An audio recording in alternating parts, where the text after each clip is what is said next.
ओम गण गणपति नमः। ओम नमः शिवाय। जय मां नर्मदा। मेरे चैनल पर आप सभी का हार्दिक स्वागत है।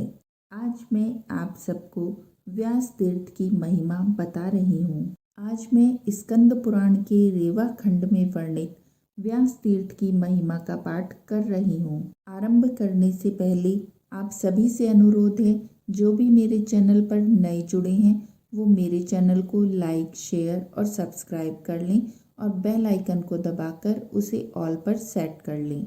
तो स्कंद पुराण के रेवा खंड में वर्णित नर्मदा तटवर्ती अनंतपुर एवं व्यास तीर्थ की महिमा का वर्णन। मार्कंडेय जी कहते हैं, नर्मदा के उत्तर अनंतपुर नामक एक स्थान है, जहाँ सब पापों का हरण करने वाला अनंत सिद्ध नामक लिंग है। उस अनंतपुर में ही वैश्रवण तीर्थ, कौबेर तीर्थ, शनद तीर्थ, मणिभद्र तीर्थ और यश तीर्थ हैं, जो परम पवित्र, स्वर्गलोक प्रसिद्ध, मनोवांछित फल देने वाले तथा मोक्षदायक हैं। वहीं ऋषियों के पवित्र आश्रम भी हैं, जो सर्वदेवमय और शुभ हैं।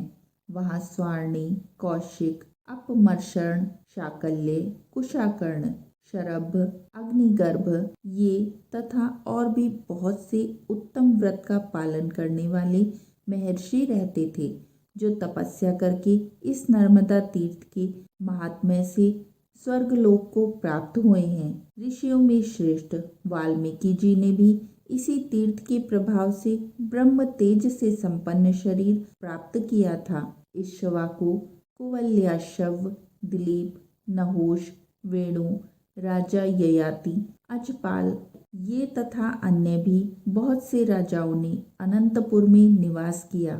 इस अनंतपुर के क्षेत्र में ही नर्मदा के तट पर जो भगवान महेश्वर निवास करते हैं, उनका विधि पूर्वक पूजन करने से सभी नरेश स्वर्गलोक को प्राप्त हुए हैं। अनंतपुर में सप्त ऋषि तीर्थ, सप्त सारस्वत तीर्थ, अमृत्य संभव लिंग, अरण्यकेश्वर लिंग, अधोध नाशन तीर्थ, कल्म शापह तीर्थ, सहस्त्र शीर्षा महादेव, वाराह तीर्थ, वामन तीर्थ, यम तीर्थ, सौरंभंग तीर्थ, सहस्त्राश्रव मेघ तीर्थ, हिरण्यगर्भ तीर्थ, चातुर्वेद तीर्थ ये सभी तीर्थ संपूर्ण लोकों को पवित्र करने वाले और श्रेष्ठ हैं।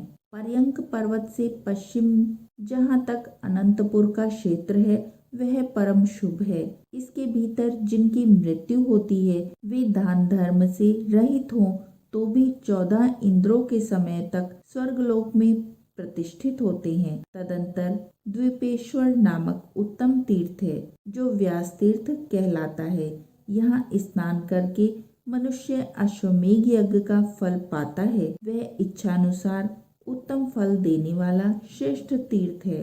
द्वीपेश्वर में स्नान करके जो वृषभ दान करता है, वह स्वर्णमय विमान से स्वर्गलोक में जाता है। जो मनुष्य कार्तिक के कृष्ण पक्ष की चतुर्दशी तिथि को उपवास करके इंद्रियों को संयम में रखते हुए वहां भगवान शिव को स्नान कराता है, वह सब पापों से मुक्त होकर रुद्रलोक में सम्मानित होता है। ब्रह्मा आदि संपूर्ण देवता और तपोधन ऋषि व्यास तीर्थ में जाकर भावितात्मा भगवान शंकर की स्तुति करते हैं।